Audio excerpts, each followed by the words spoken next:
یو طرف ته که پښتنو عمران خان سره ډیره غټه وفا وکړه د عمران خان په نوم باندې غیرت وکړو نو بل طرف ته عمران خان هم د جیل نه د پښتنو دپاره یو ډیر اهم پیغام را لیږلی دی. په دې باندې هم ډیټیل سره خبره کوو چې داسې کم اهم پیغام عمران خان د جیل نه سپیشلی پښتنو دپاره را لیږلی دی.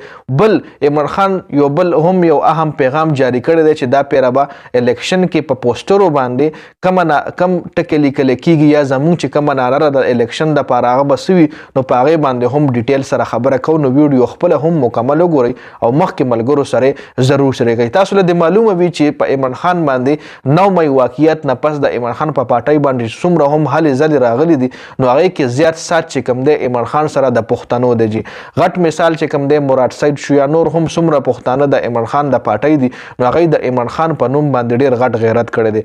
دې نه علاوه د پارټۍ لیډرانو نه علاوه عام عوام چې کوم دی هغه هم د عمران خان په نوم باندې عمران خان سره تر اوسه پورې ولاړ دی. په کې پی کې کې د پی ټی آی ډیر سترانګ پوزیشن په دې وجه دی چې د کې پی کې عوام تر اوسه پورې عمران خان سره دی. جی د دې هر څه پته عمران خان له په جیل کې لګي خپل وکیلان ورسره مکمل اپډیټ شریکي. خو اوس عمران خان هم د جیل نه پښتنو دپاره دا پیغام را لیږلی دی. عمران خان ویلی دی جی تاسو له په سکرین باندې هم ښکاري عمران خان ویلی دی اډیاله جیل کې قیدی کا خیبر پختونخوا के पश्तून के नाम पैगाम जी अगर जिंदगी रही और मैं बाहर आया तो पश्तूनों तुम्हारी عظمت کو سلام کرنے ضرور آؤں گا. که زندگی می وی او جیل نه بهر راوتم نو پښتنو ستاسو عظمت ته سلام کولو دپاره به ضرور درځم. अगर पाकिस्तान ये जंग जीत जाएगी पश्तूनों का बड़ा किरदार होगा.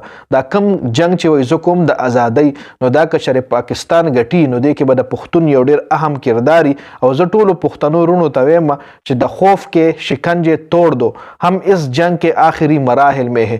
د یری بوتان چې کوم دی یره تاسو ختمه کوئ او موږ د دې جنگ په آخرني مرحله کې یو. کوشش وکړئ خپل دشمن سره یو 15 منټه نور هم لانګ وجنګېږئ او اس ذمہ دار اس آزادی کے ذمہ دار آپ ہوں گے اور پورے پاکستان کو فخر ہوگا کہ آپ نے اس جرت کا آغاز کیا ہے. ټول پاکستان وای سبا په تاسو باندې فخر کوي. جی بل چې کوم دا اٹھونو حوالے سره عمران خان ویلي چې هر حلقے میں ہر بینر اور پوسٹر پر قیدی نمبر 804 اور ظلم کا بدلہ اوٹ لکھا جائے گا.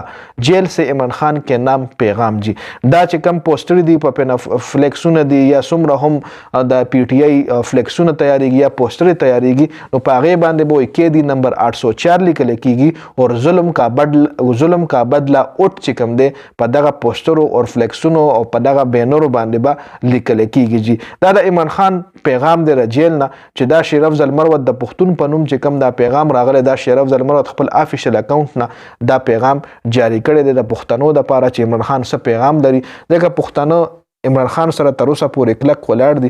نو په دې ویډیو کې دا اپډیټ سو جی د ویډیو کتلو زیاته مننه. ویډیو ضرور مخکې شریکه کړئ. والسلام.